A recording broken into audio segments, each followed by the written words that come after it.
హైదరాబాద్ ఉప్పల్ పరిధిలో వెంకటరెడ్డి నగర్ డివిజన్ రామరెడ్డి నగర్లో ఘోర ప్రమాదం చోటు చేసుకుంది. ఒక ఇంటి నిర్మాణ గోడ ఒక్కసారిగా పక్కింటిపై కూలిపోవడంతో ఆ ప్రాంతంలో ఉన్న 6 ఏళ్ల చిన్నారి వినియాకు తీవ్ర గాయాలయ్యాయి. చిన్నారి పరిస్థితి విషమంగా ఉండటంతో స్థానికులు హుటాహుటిన ఆసుపత్రికి తరలించి చికిత్స అందిస్తున్నారు. స్థానికులు ఈ ప్రమాదానికి అధికారుల నిర్లక్ష్యం కారణమని ఆరోపిస్తూ అక్రమ నిర్మాణాలపై తక్షణమే కఠిన చర్యలు తీసుకోవాలని డిమాండ్ చేస్తున్నారు.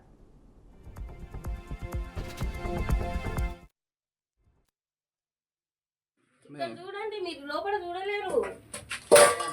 ఇగో మటన్ తెచ్చిండి, ఇగో మటన్ వండుదామని పెట్టిన, ఇగో పాలు, ఇగో పిల్లల కోసం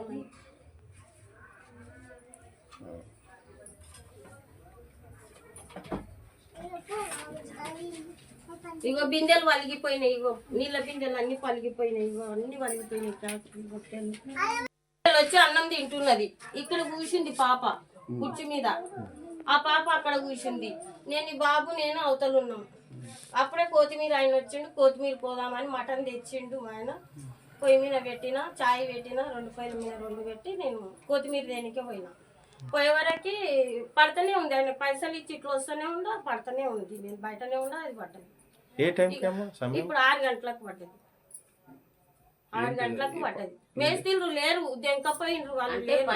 3వ ఫ్లోర్ మీద ఉండ్రు సార్, 3వ ఫ్లోర్ మీద ఉన్నారు. ఇక మాట్లాడదామని మా కొడుకు ఇడంగా తిరిగి ఉరుకుతూనే ఉన్నాడు, వాళ్ళు తప్పించుకున్నారు, వెళ్ళిపోయిండ్రు. మా పాపకి హాస్పిటల్లో చూస్తలేరు, నెత్తికి మస్తు దెబ్బ తాకింది పాపకి, 6 ఏళ్ల పాపకి. పాప పేరు వినియా.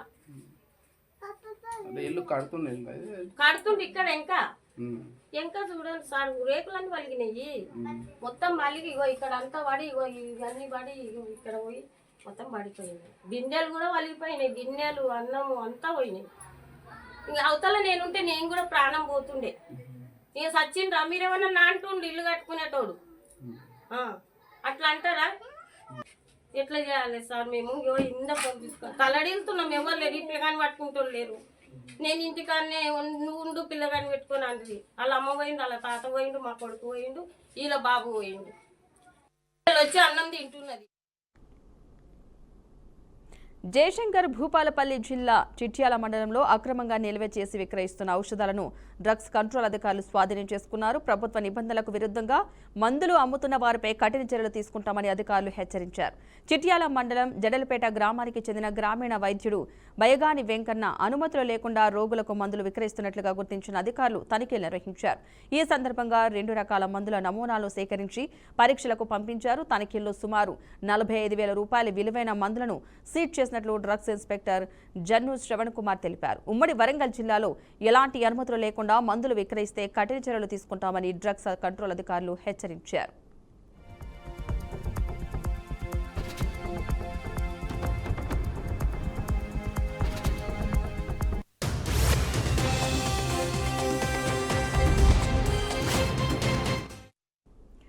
జయశంకర్ భూపాలపల్లి జిల్లా చిట్యాల మండలంలో అక్రమంగా నిల్వ చేసి విక్రయిస్తున్న ఔషధాలను డ్రగ్స్ కంట్రోల్ అధికారులు స్వాధీనం చేసుకున్నారు. ప్రభుత్వ నిబంధనలకు విరుద్ధంగా మందులు అమ్ముతున్న వారిపై కఠిన చర్యలు తీసుకుంటామని అధికారులు హెచ్చరించారు. చిట్యాల మండలం జడలపేట గ్రామానికి చెందిన గ్రామీణ వైద్యుడు బయగాని వెంకన్న అనుమతులు లేకుండా రోగులకు మందులు విక్రయిస్తున్నట్లు గుర్తించిన అధికారులు తనిఖీలు నిర్వహించారు. ఈ సందర్భంగా 2 రకాల మందుల నమూనాలను సేకరించి పరీక్షలకు పంపించారు. తనిఖీల్లో సుమారు 45,000 రూపాయల విలువైన మందులను సీజ్ చేసినట్లు డ్రగ్స్ ఇన్స్పెక్టర్ జన్ను శ్రవణ్ కుమార్ తెలిపారు. ఉమ్మడి వరంగల్ జిల్లాలో ఎలాంటి అనుమతులు లేకుండా మందులు విక్రయిస్తే కఠిన చర్యలు తీసుకుంటామని డ్రగ్స్ కంట్రోల్ అధికారులు హెచ్చరించారు.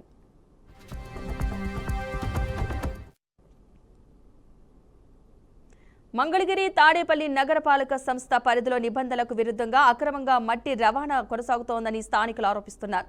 ఉండవల్లి ప్రాంతం నుంచి మట్టి తరలింపునకు అధికారిక అనుమతులు లేకపోయినా రవాణాదారులు అడ్డుదారులు వెతుక్కుంటూ లారీలతో తరలిస్తున్నారని చెబుతున్నారు. రాజధాని గ్రామాలకు మాత్రమే మట్టి తరలింపునకు అనుమతి ఉన్నప్పటికీ అదే పేరుతో ఇతర ప్రాంతాలకు అక్రమంగా మట్టి తరలిస్తున్నట్లు ఆరోపణలు ఉన్నాయి.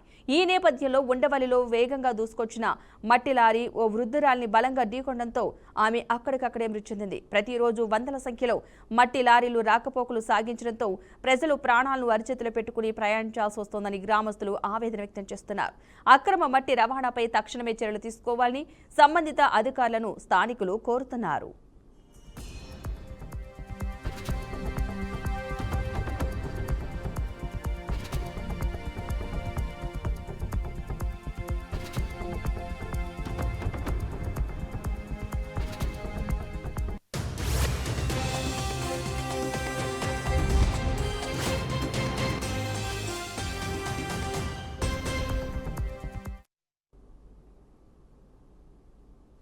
శ్రీలంకలో పెట్రోల్ డీజిల్ ధరలు భారీగా పెరిగాయి. అర్ధరాత్రి నుంచి పెంచిన కొత్త ధరలు అమల్లోకి వచ్చాయి. ఇంధన ధరల పెంపుతో ప్రజలపై మరింత ఆర్థిక భారం పడనుంది. ఆక్టేన్ 92 పెట్రోల్ ధరపై 24 రూపాయలు పెంపు చేయడంతో లీటర్ ధర 317 రూపాయలకు చేరింది. ఆక్టేన్ 95 పెట్రోల్ ధరపై 25 రూపాయలు పెంచి లీటర్ ధరను 365 రూపాయలుగా నిర్ణయించారు. ఆటో డీజిల్ ధరపై 22 రూపాయలు పెంచి లీటర్ ధరను 303 రూపాయలుగా నిర్ణయించారు. సూపర్ డీజిల్ ధరపై 24 రూపాయలు పెంపుతో లీటర్ ధర 353 రూపాయలకు చేరింది. కిరోసిన్ ధరపై 13 రూపాయలు పెంపుతో లీటర్ ధర 195 రూపాయలుగా నిర్ణయించారు.